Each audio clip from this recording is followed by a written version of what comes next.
Hello friends, स्वागत है आपका मेरे YouTube channel study with ML Guru में। Today we are going to start the verb topic part of speech का एक ऐसा अभिन्न अंग जिसके बारे में हम अध्ययन करेंगे।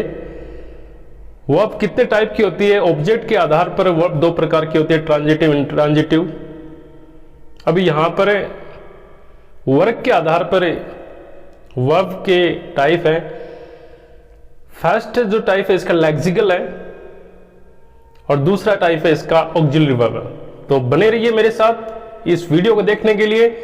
बिल्कुल भी रटने की जरूरत नहीं है, केवल समझिए।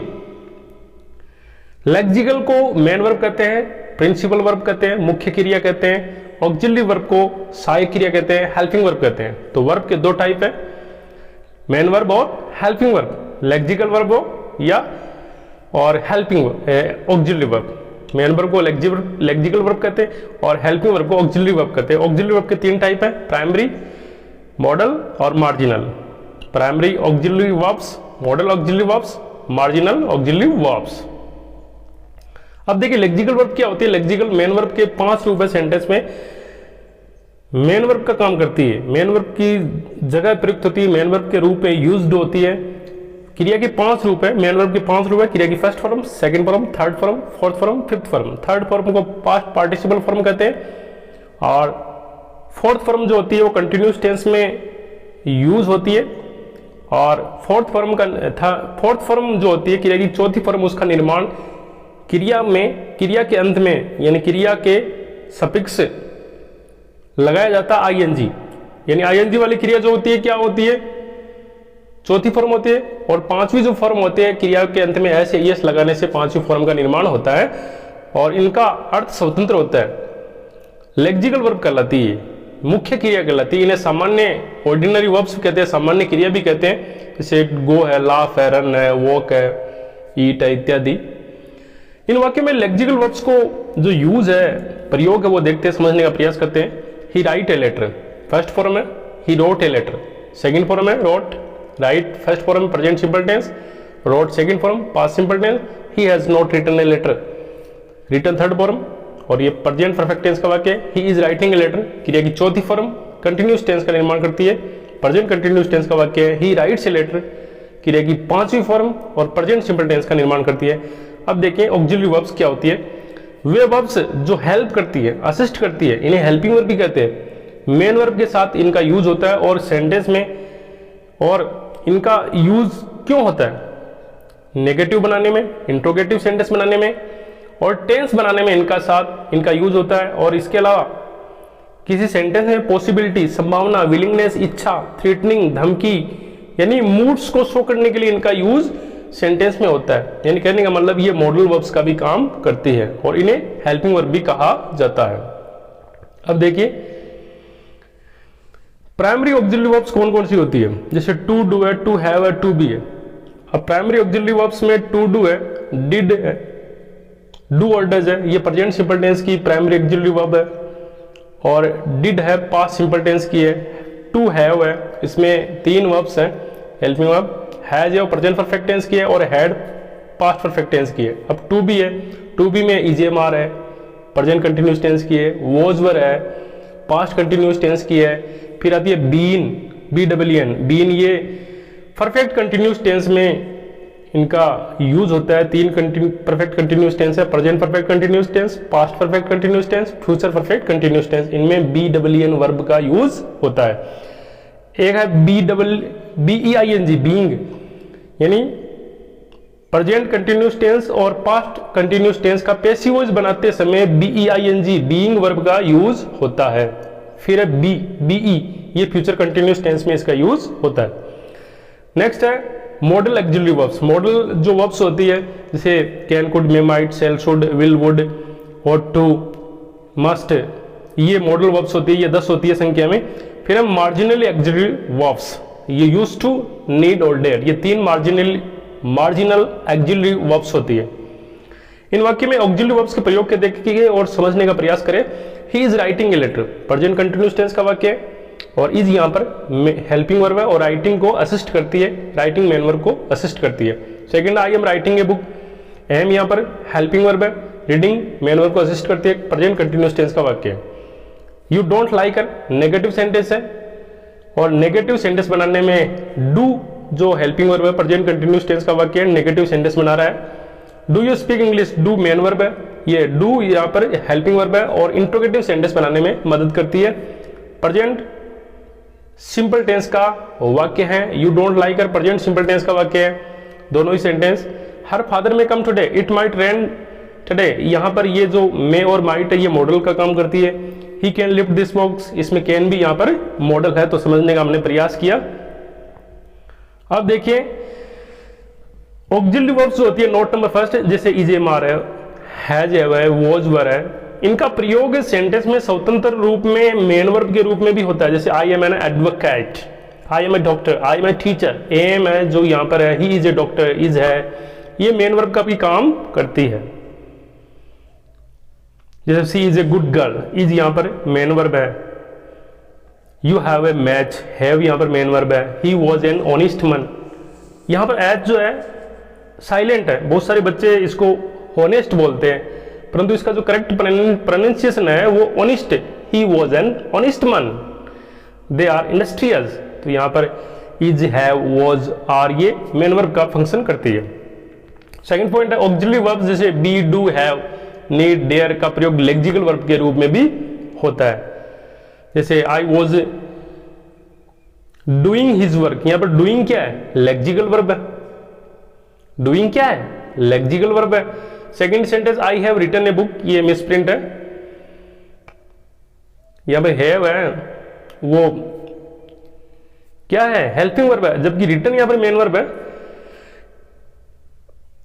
सी नीड्स योर हेल्प, उसे तुम्हारी आवश्यकता है, किस चीज की आवश्यकता है, तुम्हारी सहायता की आवश्यकता है, तो नीड यहां पर क्या है, main verb. He dares to go there, dare यहां पर क्या है, लेक्सिकल वर्ब है, यानी मेन वर्ब है। लेक्सिकल जहां पर भी आता है उसका अर्थ समझने मेन वर्ब, मुख्य क्रिया, और ऑक्सिलरी वर्ब जहां पर आता है वहां पर समझिए हेल्पिंग वर्ब। तो प्रयोग और बनावट की दृष्टि से ऑक्सिलरी वर्ब को तीन भागों में हमने बांटा और समझा। प्राइमरी कौन सी होती है, मॉडल कौन सी होती है, मार्जिनल कौन सी होती है, हमने इनके सेंटेंस भी देखे।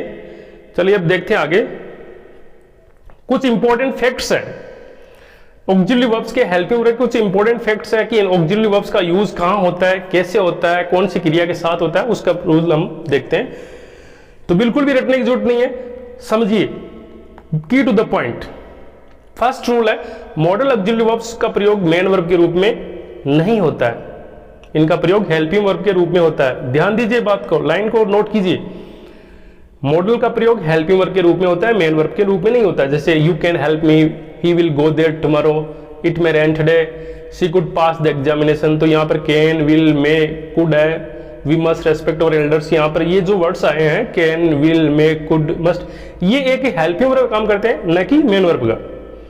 Second rule, model auxiliary verbs का क्रिया की first form, second form, third form, fourth form, fifth form रूप नहीं होता है, यानी मेन वर्ब है उसके ही 5 रूप होते हैं, जबकि मॉडल वर्ब है, हेल्पिंग वर्ब, उसके कोई रूप नहीं होते, और उनका प्रयोग सभी पर्सन सब्जेक्ट के सभी रूपों के अनुसार किसी भी नंबर पर्सन के सब्जेक्ट के साथ हमेशा समान रहता है, अर्थात इनके रूप में कोई परिवर्तन नहीं होता है। जैसे ही कैन स्पीक इंग्लिश, अगर यहाँ पर दे होता तो भी कैन होता, इनका रूप परिवर्तन नहीं होता है। बहुत सारे एग्जांपल्स दे गए हैं। थर्ड रूल ये कहता है कि सामान्यतः मॉडल वर्ब्स के बाद में क्रिया की फर्स्ट फॉर्म का प्रयोग होता है, इन्फिनेटिव फॉर्म का प्रयोग नहीं होता है। यानी कि अगर किसी क्रिया के पहले टू लग जाता है, क्रिया की फर्स्ट फॉर्म के पहले टू लग जाता है, तो वो इन्फिनेटिव वर्ब कहलाती है, इन्फिनेटिव विद टू। और देखिए हमने पढ़ा कि क्रिया की फर्स्ट फॉर्म का प्रयोग इन मॉडल के साथ में होता है। जैसे आई कैन गो, गो यहाँ पर फर्स्ट फॉर्म है, कैन यहाँ पर हेल्पिंग वर्ब मॉडल है, ही कैन टू गो कभी नहीं होगा। तो हमने तीसरा नियम ये पढ़ा कि इनके साथ में, मॉडल के साथ में क्रिया की फर्स्ट फॉर्म का प्रयोग ही होता है। चौथा नियम कहता है कि ought to और used, ought to और used के बाद हमेशा to, to प्रीपोजिशन का यूज होता है, इंफिनिटिव विद टू का प्रयोग होता है। we ought to help the poor, correct sentence है, we ought help the poor नहीं होगा। यानी दो जो मॉडल है ought और used, इसके बाद में to प्रीपोजिशन का यूज हमेशा होता है। नेक्स्ट है डेयर और नीड का प्रयोग मुख्य क्रिया के रूप में भी होता है। ही नीड्स माई हेल्प, यहाँ पे डेयर और नीड, डेयर का हिम्मत करना, नीड यानी आवश्यकता होना, तो इनका मुख्य क्रिया के रूप में भी इसका यूज होता जाए।